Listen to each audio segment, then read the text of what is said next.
Bapak Ibu semuanya. Assalamualaikum warahmatullahi wabarakatuh. Waalaikumsalam warahmatullahi wabarakatuh. Waalaikumsalam warahmatullahi wabarakatuh. Kalau tidak terkendala, kita sebaiknya dibuka saja ya itunya, biar kita tahu ya yang mana Pak Muhammad, yang mana Pak Afdal ya, yang Bu Tasya dan semuanya. Ya, jadi kalau Bapak Ibu bisa menggunakan kamera, silahkan kameranya dibuka saja. Ya, oke. Bapak Ibu semuanya, terima kasih sudah memfasilitasi untuk melaksanakan perkuliahan pertama dengan mata kuliah Classroom Management. Ya, pertama tentu saja kita bersyukur kepada Allah Subhanahu wa Ta'ala ya, karena hari ini meskipun Bapak Ibu sibuk, Bapak Ibu banyak kegiatan, tapi Bapak Ibu mencoba untuk bergabung di virtual class ini ya. Pertama saya ingin kenalkan dulu ya. Karena kalau Bapak Ibu tidak tahu nanti kan bagaimana melakukan komunikasinya. Padahal dalam satu kegiatan itu 90% it is communication. Gitu bilangnya ya. Jadi 99% itu komunikasi. Makanya saya perlu dalam meeting pertama ini untuk memberikan informasi ya. Jadi nama saya seperti tadi yang ditanya ya, Amroh Umaymah itu siapa? Nah, ya itu nama saya ya. Namanya unik ya. Kadang mahasiswa itu apa namanya? Bukan Amroh tapi Umroh. Saya bilang itu jelas kok, kenapa gitu loh. Mungkin karena namanya unik kali ya Bapak Ibu sekalian. Namanya berbeda dengan biasanya. Yaitu saya apa namanya, karena nama pemberian orang tua ya saya jaga sebisa-bisa saya gitu. Terutama untuk melaksanakan sesuatu yang bermanfaat. Ya, mudah-mudahan kita semua bisa menjalani kegiatan perkuliahan ini dengan sebaik-baiknya, ya. Karena saya tahu Bapak Ibu adalah sudah menjadi orang profesional, ya. Bapak Ibu sudah menjalani kegiatan di luar kuliah, yaitu mungkin Bapak Ibu mengajar atau memberikan ceramah atau menekuni bidang-bidang lain yang memang menjadi talenta Bapak Ibu semuanya ya, dan itu harus terus dilakukan ya, karena pada hakikatnya kehidupan itu harus bergerak, harus tawaf ya. Ya, disimbolkan dengan tawaf, artinya kita memang ya harus terus-menerus melaksanakan kegiatan hidup itu sepanjang saat, detik by detik, second by second, ya, menit by menit, sampai hours by hours, atau hari per hari sampai tahun, ya, puluhan tahun sampai usia kita sekarang, ya. Mudah-mudahan Allah selalu memberi kita kesempatan untuk bersemangat ya, karena memang tugas kita sepanjang hidup adalah untuk melaksanakan thalabul ilmi ya, untuk terus berkreasi mencari ilmu ya, supaya hidup kita lebih baik, hidup kita lebih mulia, hidup kita lebih dekat kepada Allah Subhanahu wa Ta'ala. Ya, jadi tadi nama saya sudah ya, Amroh Umaymah. Bapak Ibu bisa memanggilnya Ibu Am bisa, Ibu Amroh bisa ya. Karena itu kadang-kadang saya punya nama kecil ya, nama kecilnya itu Bu Emma ya. Kalau di keluarga itu malah dibilangnya Mbak, sampai saya setua ini dibilangnya Mbak, sama anak-anak kecil juga panggilnya Mbak, saudara-saudara itu. Mungkin karena terbiasa yang sepuh-sepuhnya manggilnya Mbak. Ya, silahkan Bapak Ibu memanggilnya apa saja, yang penting itu bisa komunikasi nyambung. Ya, oke. Kenapa saya selalu menggarisbawahi ya, komunikasi nyambung itu kata kunci dalam kegiatan perkuliahan PJJ ya, pendidikan jarak jauh. Kita disatukan dengan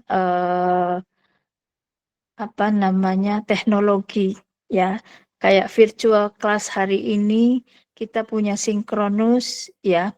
Memang semester kemarin itu kita punya 4. Cuman semester ini kemarin itu Pak Junnya belum menegaskan apa 4 apa 2 ya.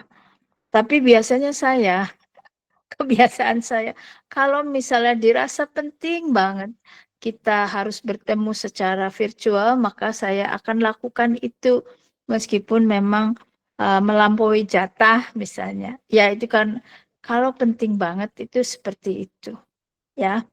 Jadi Bapak Ibu semuanya, kata kuncinya adalah nyambung. Artinya apapun yang terjadi pada Bapak Ibu, terutama untuk MK Classroom Management ini, intinya adalah kita harus selalu bersambung ya. Jadi nyambungnya tuh harus sampai tingkat rasa ya Bapak Ibu semua. Ya, kalau kita belajar tasawuf itu kan begitu ya, sampai rasa bagaimana ya. Sama ketika kita juga mencoba mendekatkan diri kepada Allah, itu harus sampai tingkat rasa kalau bisa itu ya. Dan itu memang sesuatu yang sangat harus terus menerus dilakukan sehingga kita bisa mencapai ke sana. Ya, jadi paling tidak itu ya, komunikasinya, indikatornya cuma satu, komunikasinya harus nyambung. Nyambung itu message-nya dapat ya. Kenapa Bapak Ibu saya tekankan seperti ini? Karena supaya Bapak Ibu bisa nyaman dalam kegiatan perkuliahan itu ya. Hakikatnya kegiatan perkuliahan ini harus membuat Bapak Ibu nyaman ya. Kenapa? Karena orang menuntut ilmu itu ya harus ada kenyamanan, syarat utamanya itu. Paling tidak kita sudah dalam satu grup, kemudian kita juga sudah punya koneksinya ya, sehingga hal-hal yang perlu ditanyakan bisa diselesaikan dengan baik ya. Jadi pengalaman-pengalaman yang dulu itu biasanya karena ada miskomunikasi ya, saya melihatnya seperti itu. Jadi mohon kita melakukan komunikasinya harus nyambung ya. Ini saya dulu ya, introduction to classroom management dulu ya Bapak Ibu semuanya. Gak apa-apa ya selain perkenalan. Monggo Bu, bebas Bu, monggo. Siap Bu Emma. Iya, oke. Jadi seperti itu, kita memang harus nyambung, harus benar-benar apa yang jadi message kita ketika kita berbicara harus dimaknai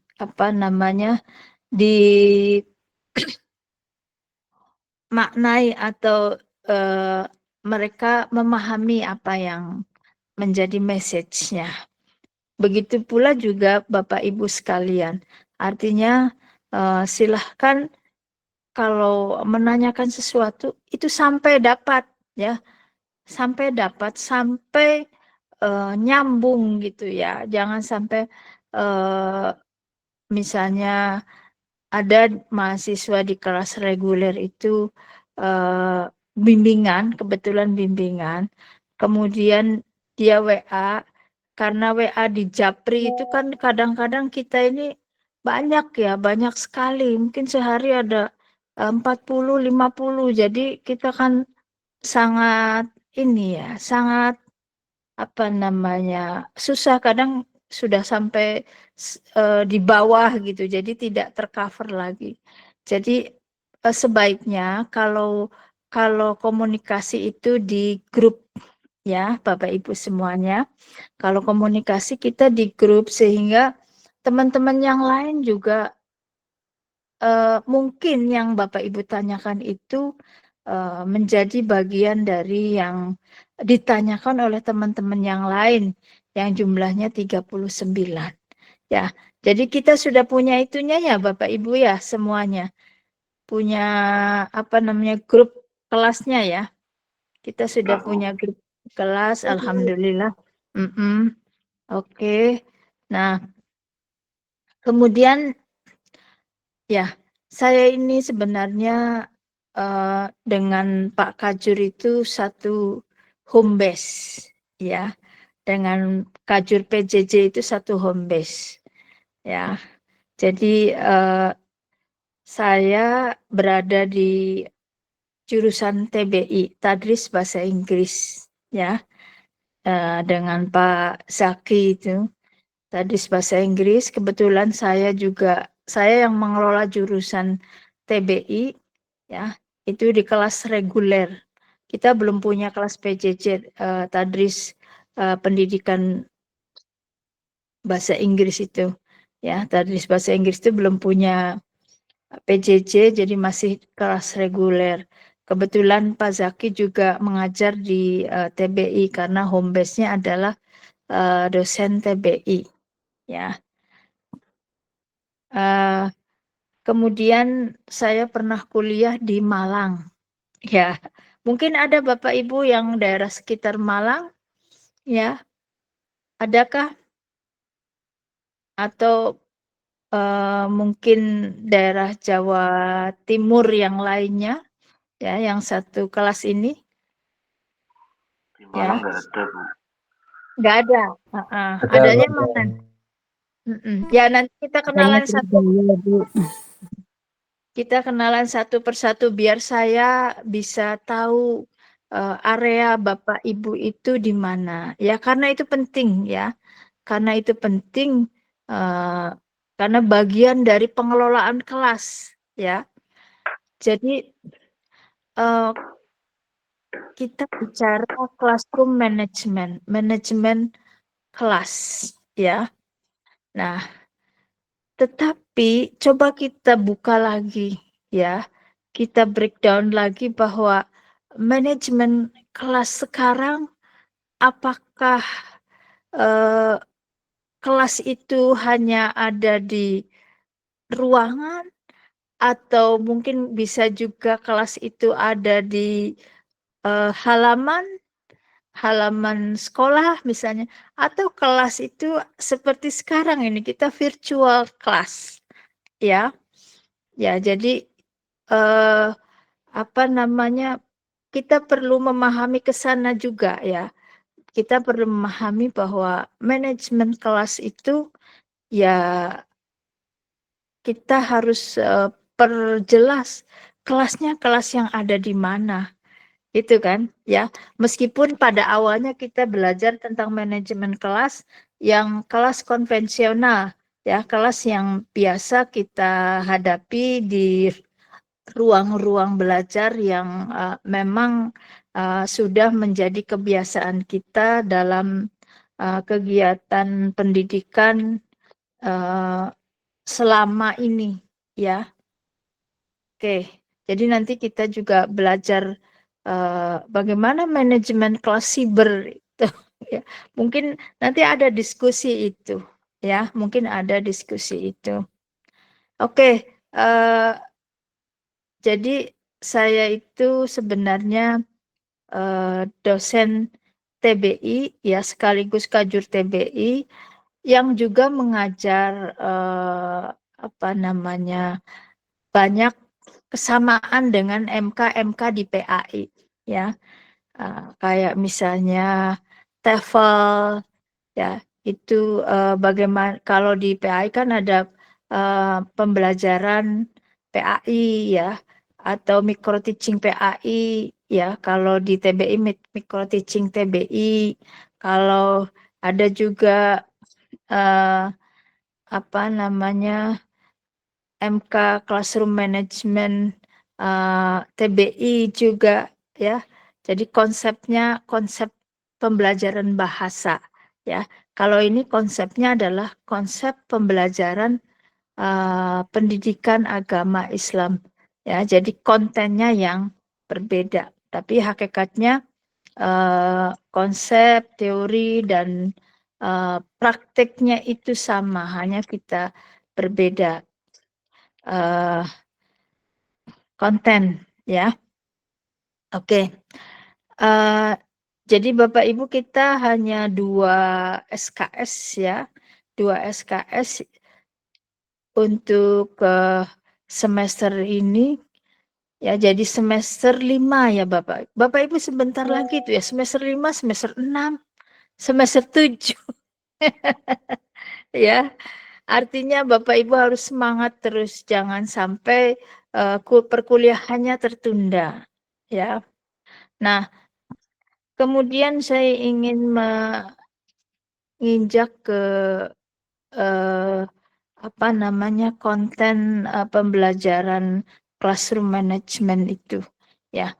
Karena classroom management itu berkisar tentang bagaimana pengaturan ya. Manajemen itu kan pengaturan ya. Saya mudahkan saja dulu ya. Manajemen itu pengaturan kelas ya. Pengaturan kelas itu apa ya? Kok kelas diatur ya? Karena memang dalam kegiatan satu pendidikan atau yang konvensional ya, kita ke kelas konvensional dulu ya, kelas di mana sampai hari ini juga masih berlaku, yaitu kelas di ruang-ruang ya, kelas di ruang-ruang. Artinya di sana kalau ada pengaturan, maka otomatis di sana ada manajer ya. Ya, ada manajer. Siapa manajernya di sini Bapak Ibu? Ketika di kelas. Ya. Kira-kira siapa manajernya ketika di kelas itu? Bu. Pengajar. Ya, pengajar. Betul ya, pengajar. Kemudian tadi Pak Widi apa bilang ya? Ya, selain pengajar tadi saya kurang dengar tadi Pak Widi atau siapa tuh? Nah, apa? Ketua kelas. Tadi ada yang menyampaikan Kosma, Bu. Oh, Kosma tadi. Penguasa kelas itu Kosma. Ya, itu bagian dari manajemen kelas saja. Ya, bagian dari manajemen kelas. Tapi sebenarnya yang lebih menjadi pemeran utama ya, menjadi manajer, menjadi direktur kelas ketika kelas itu berlangsung adalah guru ya, kita ya, Bapak Ibu semuanya, karena dalam profil itu dikatakan Bapak Ibu menjadi guru PAI yang profesional ya, maka di ruang-ruang kelas itu yang menjadi manajer kelas adalah guru ya. Oleh karena itu, karena diminta jadi manajer di kelas itu dengan menggawangi, misalnya ada sekarang berapa ya, 25 orang atau 30 ya, 30 atau 25 orang murid itu harus berada dalam asuhan kita ya, harus berada dalam asuhan kita. Artinya apa? Memang seorang guru itu sebenarnya makhluk yang paling cerdas. Kenapa? Karena kita harus memahami kondisi anak. Itu kan berarti sudah belajar psikologi pembelajaran PAI. Mungkin ada MK-nya nggak? Ada ya? Atau namanya lain? Namanya lain ya mungkin. Kemudian juga misalnya ada micro teaching karena kita harus mengajar gitu ya. Kemudian juga ada kelas misalnya assessment. Ada nggak assessment di di kelas ini? Di MK-nya ada assessment. Assessment itu tentang pengukuran ya atau penilaian ya secara global itu ya. Mungkin nanti di akhir ya.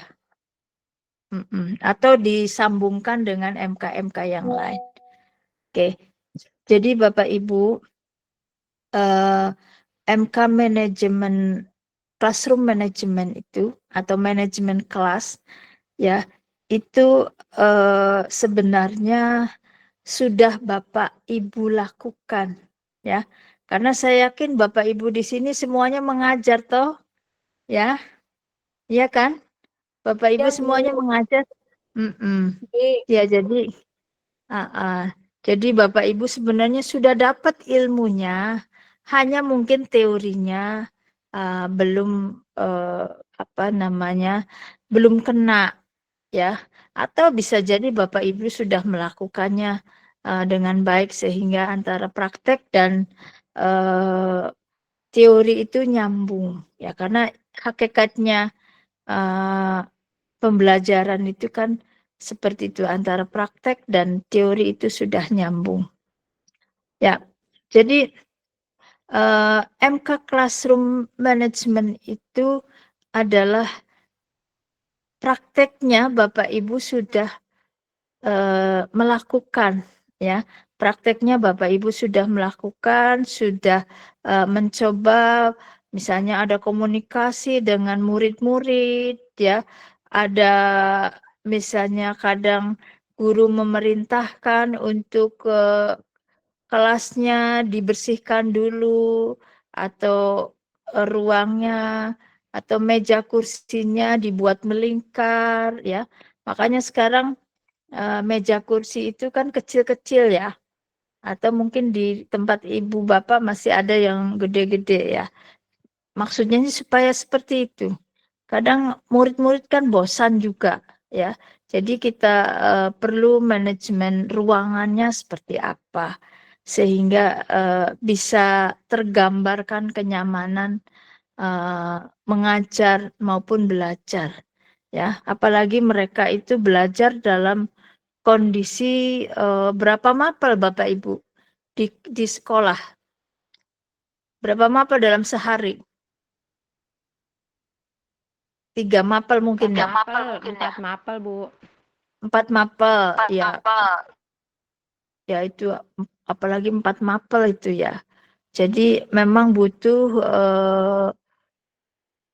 suasana kelas yang berbeda ya. Makanya yaitu perlunya kita belajar manajemen kelas sehingga kita bisa mengenal peserta didik kita itu apakah sudah fix atau belum dengan ruangan atau kondisi yang ada gitu ya. Di samping itu manajemen kelas juga yaitu kita terkait juga dengan MK-MK yang lain ya. Misalnya kita butuh media apa ya. Butuh media apa ketika mengajar itu. Materinya apa klop nggak dengan medianya. Atau misalnya materi itu sebaiknya praktek misalnya. Makanya ruangannya itu berarti kan bukan hanya di kelas ya. Jadi kita harus mengembangkan pemahaman bahwa classroom management itu artinya manajemen kelas di mana kegiatan belajar mengajar itu dilakukan sesuai dengan materi ya dan tujuan pembelajarannya ya. Kalau misalnya Bapak Ibu misalnya mengajarkan tentang wudhu ya, tentu Bapak Ibu ada di kelas mungkin mengajarkan wudhu itu satu begini, dua begitu dan sebagainya. Misalnya konsepnya, kenapa harus wudhu ya? Kenapa ada wudhu? Ya, jadi kita bicara tentang idenya ya. Ide dasarnya kenapa dalam Islam itu ada wudhu itu. Nah, setelah itu nanti karena kegiatannya berkaitan dengan praktek, Bapak Ibu mungkin ke musola kelas, ke musola masjid terdekat di desa itu atau kebetulan sekolahnya punya musola, mereka digiring ke tempat wudhu ya. Mereka digiring ke tempat wudhu, kemudian kita praktek satu persatu. Itu juga bagian dari kelas ya. Jadi kelasnya itu di lab. Maksudnya lab di sini adalah tempat di mana kita melaksanakan praktek ya. Ya, prakteknya kalau berwudu ya berarti di tempat wudu ya. Kalau sholat berarti prakteknya bisa jadi itu di musola atau di masjid ya.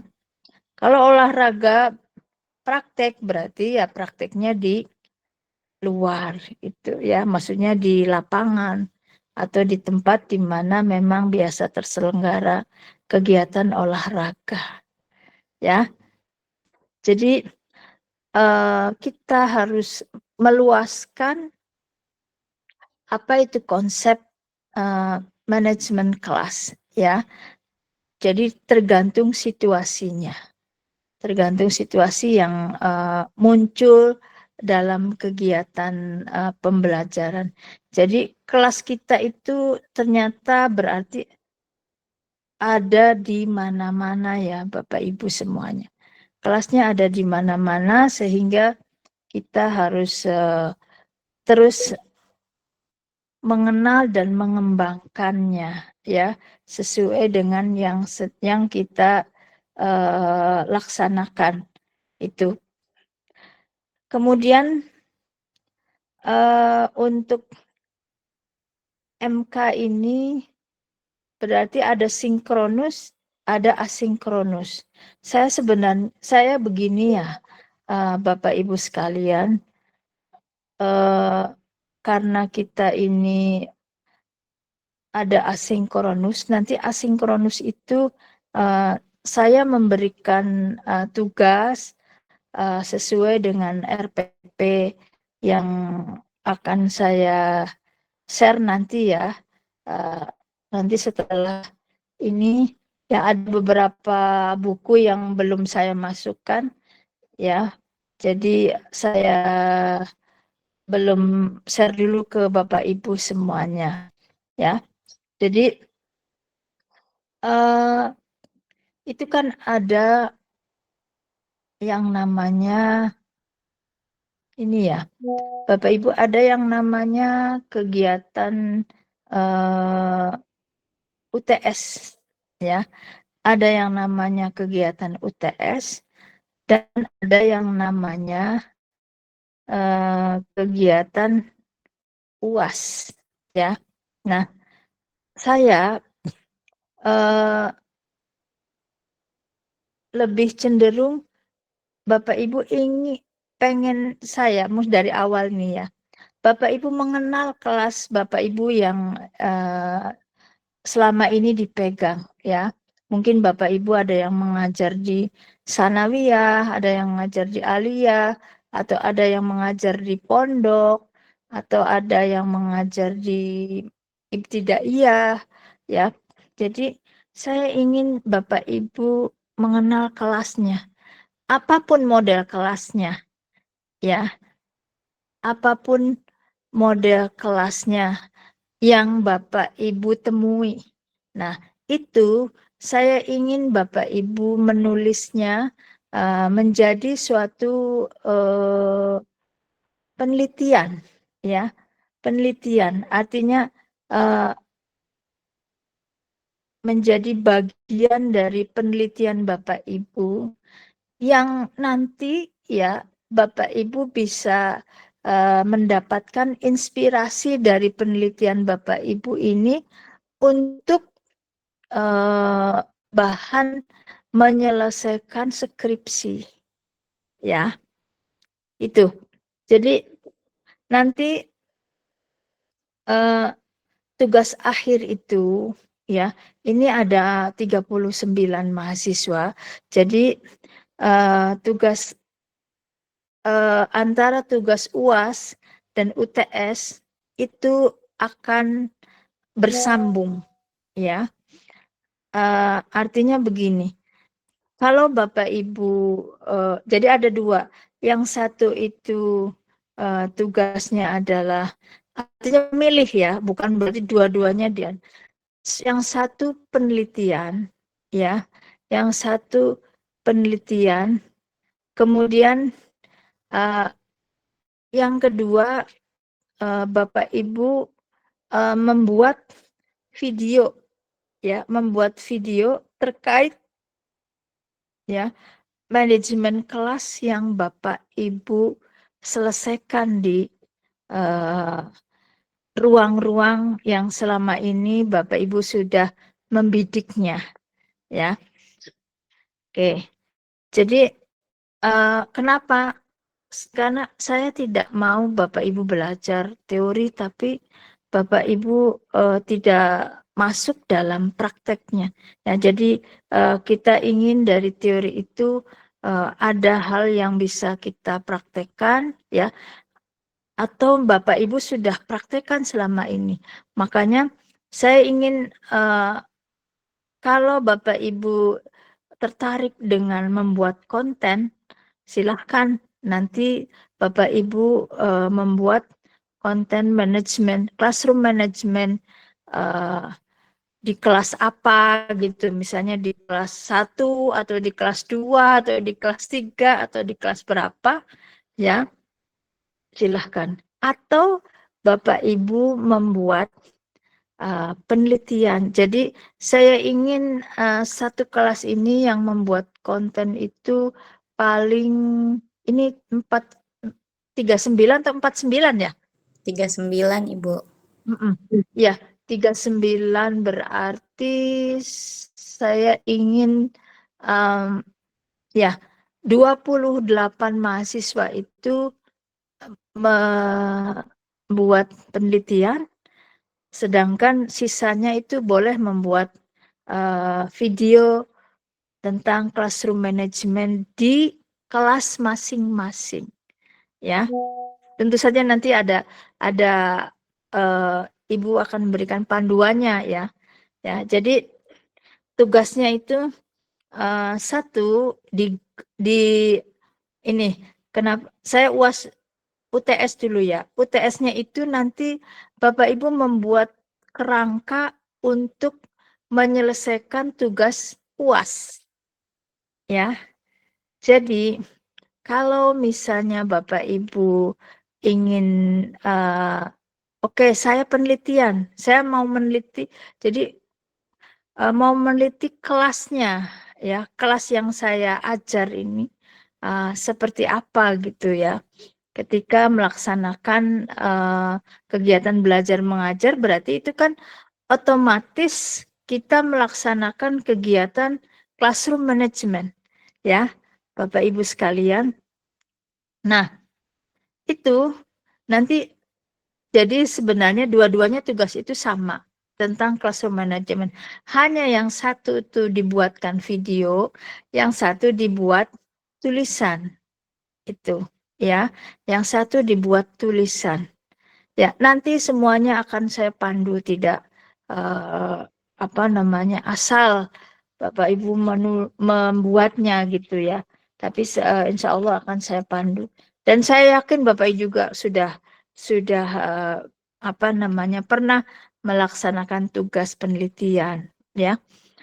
Jadi dalam kegiatannya nanti itu fokus saja pada kelas yang Bapak Ibu manage, yang Bapak Ibu selama ini ampuh ya. Kalau misalnya lebih banyak yang meneliti juga nggak apa-apa sih ya, karena mungkin kalau untuk video ya, pembuatan video apalagi terkait dengan konsep classroom management itu ya memang agak ini juga harus teliti mana apa namanya keterkaitannya itu, keterkaitan antara satu gambar dengan gambar yang lainnya itu, atau satu aksi dengan aksi yang lainnya ya, itu harus cover juga ya. Jadi itu mengenai tugas seperti mengenai UTS dan UAS itu selalu bersambung, tidak dalam satu kajian ya, tidak dalam satu tidak berdiri sendiri ya, semuanya nyambung. Nah, untuk kegiatan harian itu sebenarnya saya ingin mungkin ada 2 kali diskusi ya, 2 kali kita diskusi ya. Jadi nanti saya tanyakan dulu ke jurusan ya, PJJPA, apakah kita bisa 4 meeting atau bisa apa namanya atau hanya 2 ya. Oke, jadi maksudnya terkait dengan model diskusinya ya. Kemudian yang lain-lainnya kita sinkronus, artinya memang Bapak Ibu di sini diminta untuk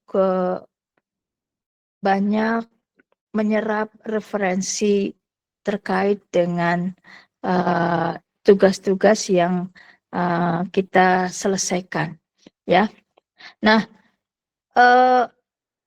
terkait dengan referensi atau buku atau sumber belajar, Bapak Ibu boleh mengambil sumber belajar apa saja ya. Tidak mesti misalnya dalam RPS-nya itu bukunya itu, kemudian karena Bapak Ibu nggak ketemu jadi nggak bisa baca.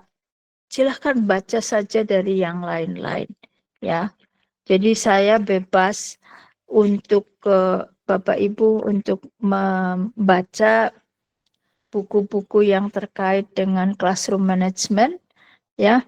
Yang penting kita pahami apa yang diselesaikan di kelas itu ya, apa yang harus diselesaikan di kelas itu ya. Jadi nanti saya kalau asinkronus berarti saya akan memberikan instruksi misalnya Bapak Ibu untuk memahami konsep manajemen, konsep dasar classroom management itu apa. Silahkan Bapak Ibu nanti menjawabnya. Tentu ya, karena kita ini academic proses ya, jadi kita ini belajar dengan panduan referensi dari berbagai sumber ya, itu academic proses. Makanya kita harus mencantumkan misalnya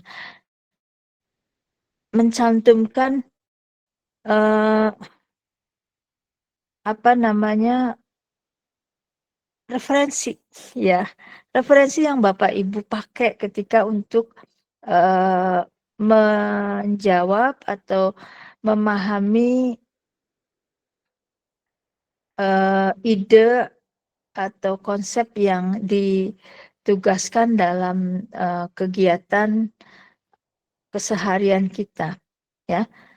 Kita ini bertemu ya, baik sinkronus mau asinkronus itu kalau tidak salah 16 meeting ya. Artinya 16 meeting itu 14 meeting adalah kelas prosesnya ya. Ya, saya bilang akademik prosesnya itu 14 ya. Kemudian yang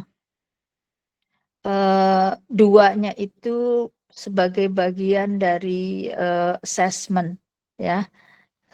Satu assessment yang di tengah semester dan yang kedua assessment yang di akhir. Ya, sementara itu dulu ya Bapak Ibu, silahkan Bapak Ibu bisa memberikan komen atau bertanya atau memberi masukan atau silahkan ya. Jadi hari ini kita coba untuk saling mengenal ya. Jadi sambil bertanya Bapak Ibu bisa memperkenalkan diri ya. Tentu saja kalau di kelas mungkin sudah tahu semuanya satu kelas ini. Ini pernah bertemu secara ini enggak? Secara faktual. Bu, belum pernah. Belum pernah ya. Kita berapa ketemu, Bu? Hanya 1-2 orang yang pernah. Oh gitu Karena ya. kebetulan Karena satu dua orang mungkin yang dekat ya, yang dekat dengan daerahnya mungkin saling bertemu atau sekali-kali main ke UIN Cybersyekh Nurjati Cirebon. Ya, kepenginnya, Bu. one day. Iya, one day nanti satu saat nanti insya Allah Bapak Ibu bisa ketemu di sini di Cirebon ya. Di Cirebon. Kenapa itu namanya UIN Cybersyekh Nurjati ya? Kenapa Syekh Nurjati? Kenapa tidak Gunung Jati? Ya, itu jadi lembaga kita ini punya proses pengembangan yang sangat panjang ya. Sebenarnya lahirnya itu lebih dulu ya mungkin Bapak Ibu dengar lebih dulu dari UIN Bandung. Itu ya, UIN Sunan Gunung Jati Bandung. Ya. Jadi awalnya nama itu dipakai untuk kita ya. Dulu itu ada YIN ya. YIN Sunan Gunung Jati Cirebon ya. Dulu itu ya, dulu sekali. Mungkin sekitar tahun berapa ya? Ya, karena lahirnya itu sekitar tahun 68 atau 70 lah itu ya. Jadi setelah nama Sunan Gunung Jati itu diminta Bandung karena waktu itu Bandung harus mendapatkan nama, maka yang dipakai adalah nama Sunan Gunung Jati ya. Nah, kemudian kita kan waktu itu pernah menginduk ke Bandung, kemudian kita berdiri sendiri mulai dari Stein ya, dari Stein Cirebon namanya itu Stein Cirebon, kemudian IAIN. Nah itu ketika IAIN itu kan harus ada namanya. Nah untungnya Syekh Syarif Hidayatullah itu ya Sunan Gunung Jati itu ya punya guru namanya Syekh Datul Kahfi ya, atau orang-orang Cirebon sebagian ya waktu itu menamakannya Syekh Nurjati ya. Jadi makanya UIN kita dinamakan UIN Cybersyekh Nurjati Cirebon ya, karena mengambil dari nama gurunya Sunan Gunung Jati ya. Gurunya Sunan Gunung Jati yaitu Syekh Nurjati. Ya, Bapak Ibu nanti bisa bertandang ke sana ya, ke makbarohnya.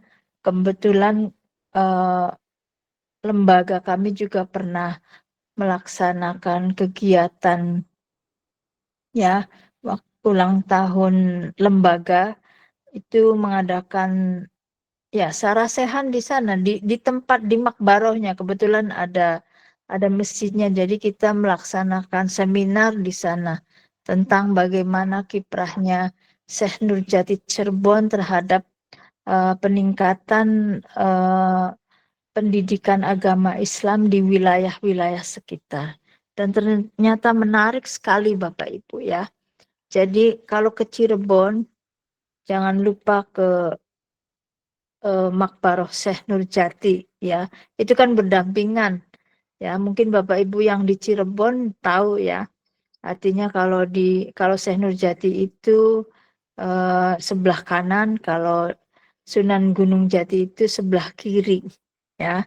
Kalau dari arah Cirebon ya, kalau dari arah Cirebon itu kan arahnya ke Indramayu, tapi masih dalam kota Cirebon itu ya. Sebenarnya itu sudah kabupaten, cuman dekat dengan kota Cirebon itu dekat. Paling kalau dari UIN itu ya 20 menit, 15 menit lah ke makam Makbaroh Syekh Nurjati ataupun Sunan Gunung Jati. Ya, jadi Bapak Ibu sekalian, saya berharap kalau ke Cirebon mampir ke sana. Ya, kenapa? Karena kita sudah menggunakan nama beliau sehingga kita ya tabarukan supaya ilmu kita manfaat, supaya kita diberi kemudahan oleh Allah Subhanahu wa Ta'ala untuk terus menjalani proses ya, proses pencerahan agama Islam terutama kepada anak didik kita ya, seperti juga yang dilakukan oleh Syekh Nurjati ya, dan juga oleh Sunan Gunung Jati ya. Jadi kita menjadi kepanjangan tangan beliau semuanya. Paling tidak kita mengikuti teladan beliau yang sudah dilaksanakan selama beliau berada di lingkungan Cirebon ya dan sekitarnya. Ya, itu Bapak Ibu mengenai nama Syekh Nurjati. Ya.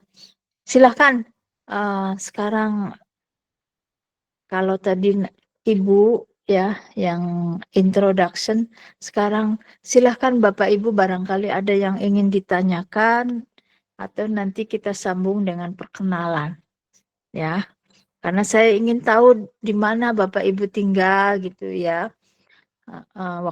Waktu semester kemarin itu ada yang dari Aceh, ada yang dari NTT ya, banyak ya. Saya senang, artinya alhamdulillah kegiatan perkuliahan pendidikan jarak jauh prodi PAI ini bisa mengcover teman-teman para guru ya, para mubaligh, para kiai, para ulama di daerah-daerah yang terpencil ya. Alhamdulillah kita bisa menyatu di sini. Oke, yuk kita mulai. Silahkan. Silahkan Bapak Ibu.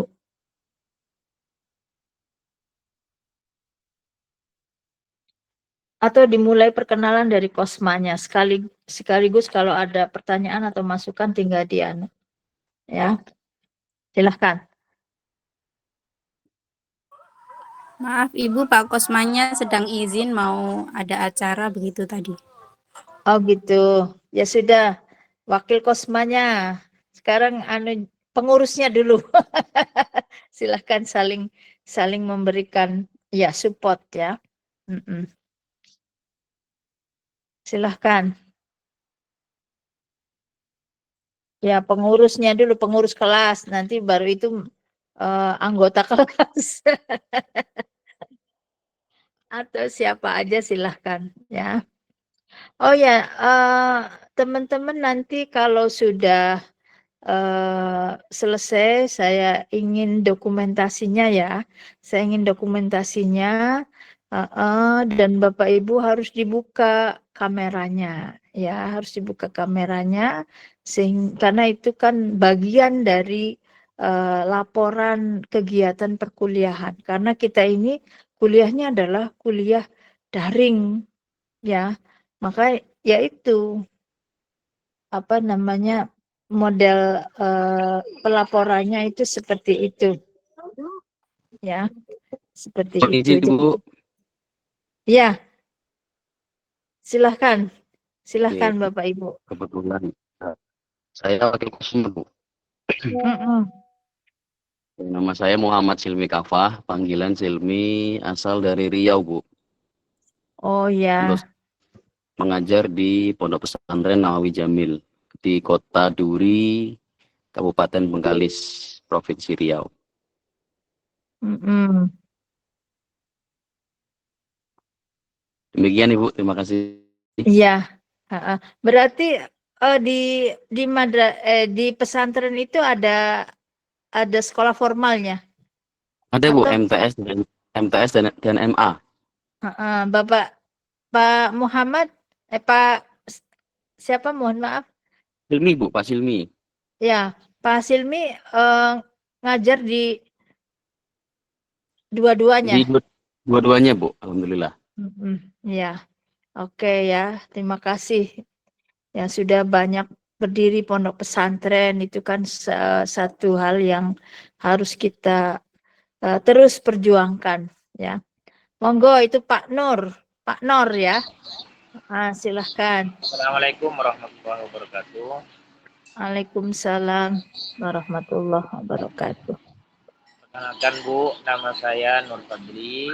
Saya dari Mempawah, Kalimantan Barat. Menpawah. Mempawah, Kalimantan Barat, Kalbar Bu. Oh iya. Tetangganya IKN. Oh ya. Tetangganya IKN-nya yang sampai hari ini masih proses. Ya. Proses Bu. Saya mengajar di Pondok Pesantren Nurul Syahid Darut Tauhid yang ada di Kabupaten Mempawah. Itu Darut Tauhid terkait dengan Darut Tauhid yang ada di Bandung nggak? Kalau kiai saya ada di Jawa Timur, Bu, Sampang. Saya alumni Pondok Pesantren Jawa Timur Sampang, Darut Tauhid. Oh, di iya, Mekah tuh, Bu. Sayyid. Ya. Oke. Di sana Terima kasih, Bu. tingkatannya sampai aliyah juga atau sampai perguruan tinggi? Enggak, Bu. Masih tingkat madrasah sanawiyah. Ya terus saja ya Bapak. Terus saja Ya, kita mohon ini doanya, Bu. berjuang. Artinya kita sama-sama ya mengembangkan pendidikan yang memang di situ diperlukan. Ya, terima kasih Pak Nur. Ya. Terima kasih. Oke. Selanjutnya. Boleh saya, Bu? Ya. Assalamualaikum warahmatullahi wabarakatuh. Perkenalkan, Waalaikumsalam. Ratu Bahiatus Sania. Saya berasal dari Banten, Bu. Ya. Ya. Banten dengan Cirebon itu kakak beradik ya? Iya, kalau dalam sejarahnya kan begitu ya. Oke, dari Banten. Mengajar di mana? Di Madrasah Diniyah Nurul Amal. Itu pesantren juga? Enggak, Madrasah Diniyah. Madrasah, ya. Oh, berarti anu saja ya, sekolah formal yang diadakan oleh masyarakat. Ya. Betul. Oke, jadi dari Banten, dari Kalbar, ya. Alhamdulillah. Kemudian satunya lagi tadi dari mana, Bapak? Pak Muhammad. Ya. Dari Riau, Bu. Oke. Kenalkan. Oh ya, dari Riau ya. Oke. Silahkan. Tadi yang sudah. Assalamualaikum. Silahkan Bapak. Silahkan ya. Perkenalkan, Ibu. Nama saya Muhammad Nasrullah dari Jombang, Jawa Timur. Oke. Berarti ini Iya. Gus Dur ya? Ya, Gus Dur, Bu. Dekat dengan makamnya Gus Dur ini. Iya. Bapak di pesantren? Hari-harinya di MDTA, Bu. MDTA yang dikelola oleh masyarakat. atau pesantren? yang dikelola iya oleh Mm-mm. masyarakat. Ya, ya Juga sebenarnya dan juga ngajar di MDT, SD juga. MDTA juga itu bagus, artinya kegiatan pembelajaran yang di awal ya di usia-usia dini ya, dan memang sebenarnya butuh eh, manajemen kelas juga itu, artinya harus dikembangkan seperti apa gitu ya. Oke, makasih. Lanjut. Ya, terima kasih Bu. Assalamualaikum warahmatullahi wabarakatuh, Ya, Ibu. Permisi, perkenalkan salam. Ibu. Nama saya Mm-mm. Yunus. Saya asli dari Cirebon, Bu, Kelangenan. Dari Mm-mm. Kelangenan. Saya, Kelangenan. iya, Ya. Kelangenan. Saya mengajar di SMK Al Sigor Gedongan, Bu. Kebetulan saya juga Oh, di Gedongan. ya. Nah, sedikit tadi Ibu juga menyinggung soal tadi IAIN, perubahan IAIN dari STAIN ke IAIN, terus IAIN ke UIN gitu loh Bu. Dulu saya juga sempat mengantar ibunya saya ngurus-ngurus itu tuh Bu, perubahan dari STAIN ke IAIN itu loh Bu. Saya juga tahu Iya. tuh perjuangan STAIN ke IAIN gitu loh Bu. Jadi Uh-uh. makanya saya agak sedikit bangga juga melihat perubahan-perubahan kampus itu Bu dari tahun ke tahun itu Bu. Apalagi sekarang menjadi UIN Cyber, di mana memang UIN yang satu-satunya yang menggunakan cyber gitu loh. Iya, ya. Keren lah. Saya merasa Tuh. bangga menjadi mahasiswa, salah satu mahasiswa PJJ IAIN Syekh Nurjati ini, Ya. UIN Syekh Nurjati ini. Oke, terima kasih ya.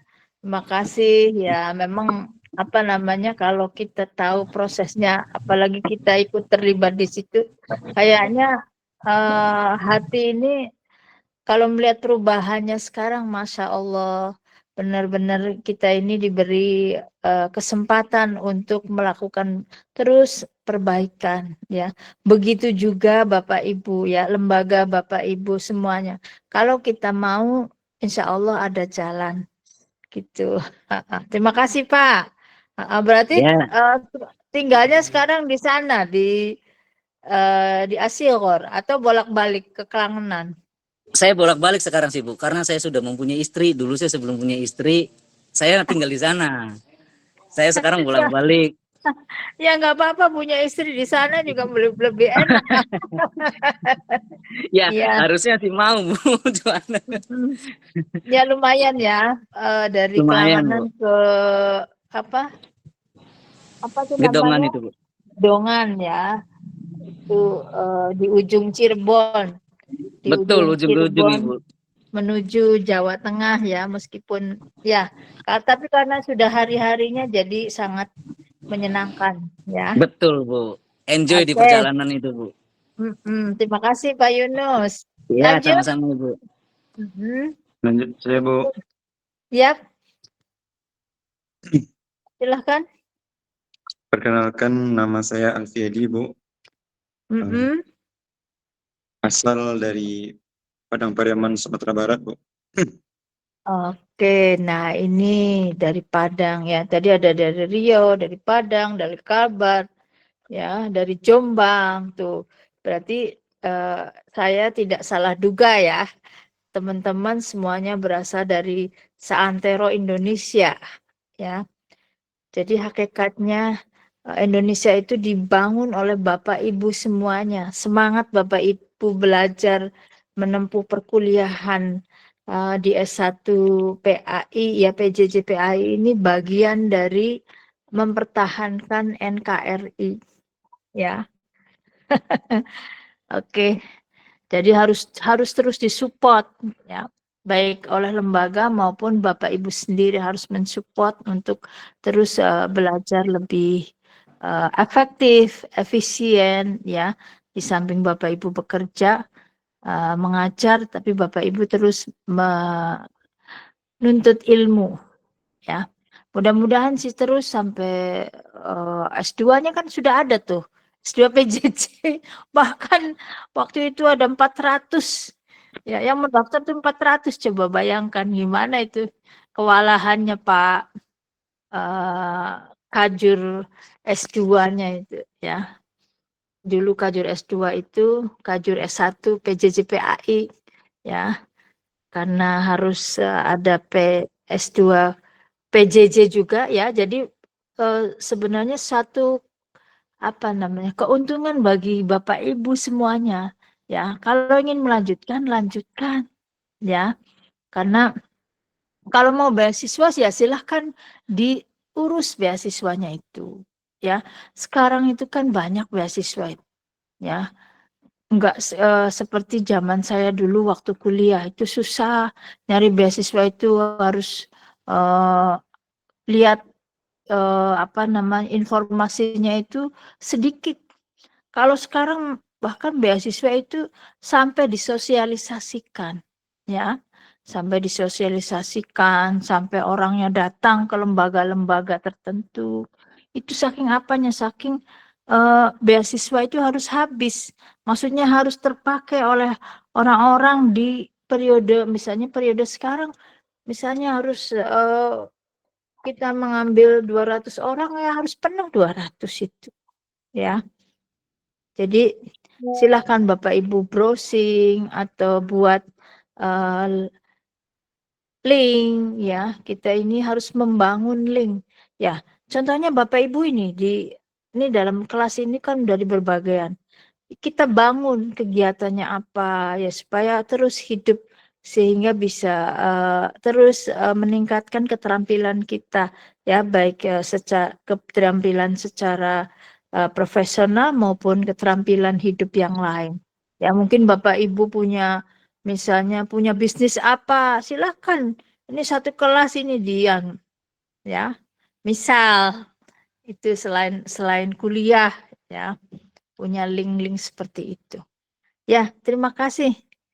Terima kasih Bapak.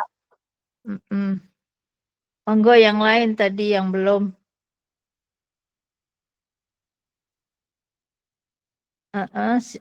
Saya Ibu, Ya. nama saya Rohim Anissa. Sekarang saya berdomisili di Surabaya, mengajar di TPQ, Ibu. Terima kasih.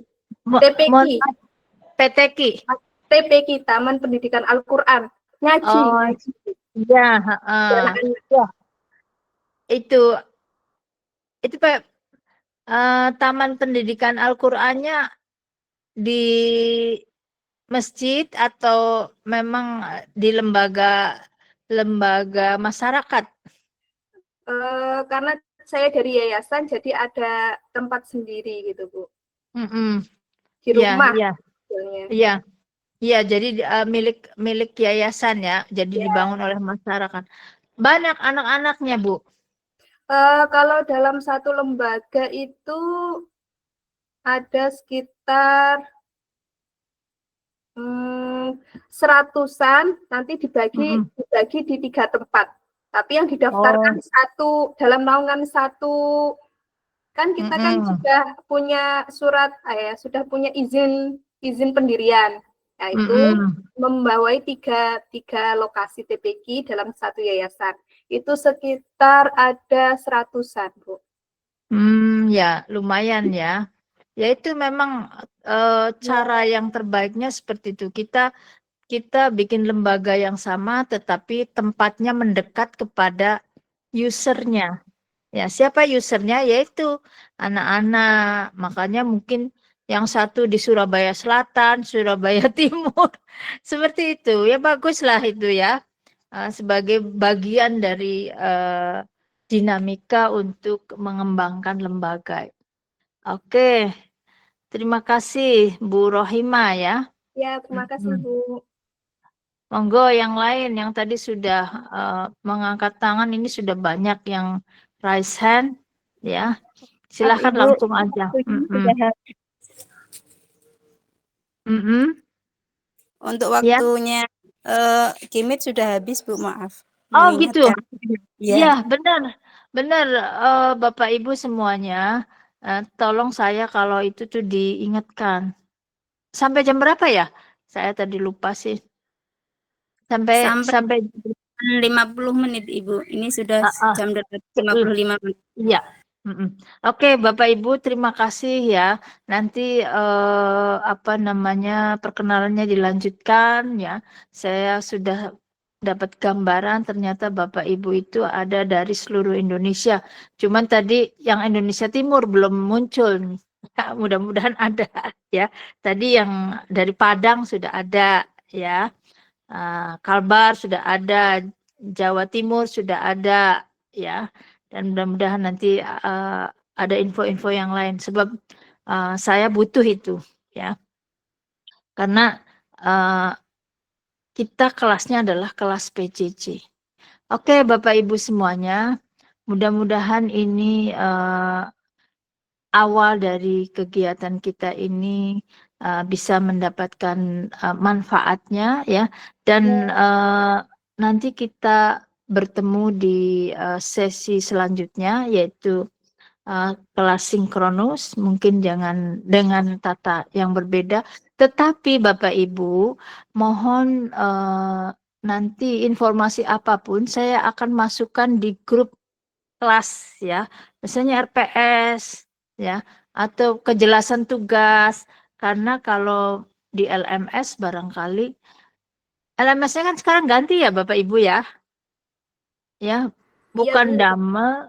Padahal sih waktu ini ya pakai portal itu kan lebih nyaman itu ya. Tapi mungkin karena PJJ itu punya dana besar jadi ganti-ganti terus. Ya itu Bu, padahal kita udah nyaman di portal, ganti di Damel. Damel sudah nyaman, diganti lagi ini nih Bu. Iya. Ya wis lah. Ya wis manut aja. Iya, Mudah-mudahan dinikmatin kita saja Bu lah. mendapatkan apa yang menjadi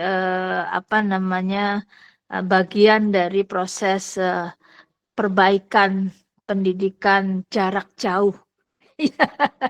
Oke, Bapak Ibu, terakhir saya mohon maaf karena sudah mengambil waktu Bapak Ibu semuanya. Mudah-mudahan sehat selalu dan bisa terus berkiprah di dunia pendidikan masing-masing, dan kita bisa terus kuliah dan terus mendapatkan pencerahan dari MK-MK yang ada di kelas ini. Terima kasih. Ya, terima kasih semuanya. Mohon maaf. Assalamualaikum warahmatullahi wabarakatuh. Waalaikumsalam warahmatullahi wabarakatuh. Mohon maaf, jangan lupa itunya ya. Sudah belum ya? Halo. Udah. Sudah belum? Ayo. Sudah? Sudah. Oke, ya udah. Terima kasih ya yang sudah membantu semuanya. Oke, kita tutup ya dengan membaca hamdalah. Alhamdulillahirabbil alamin. Oke, izin live ya Bapak Ibu semuanya. Ya Ibu. Terima kasih Bu. Ya, mencontoh hal-hal baik yang terdapat di dalam diri Kanjeng Nabi Muhammad. Baik, anak-anak. Perlombaan ini silahkan dimanfaatkan waktu sebaik mungkin. Di sekolah ini, di tempat ini, rumah kedua guru-guru dan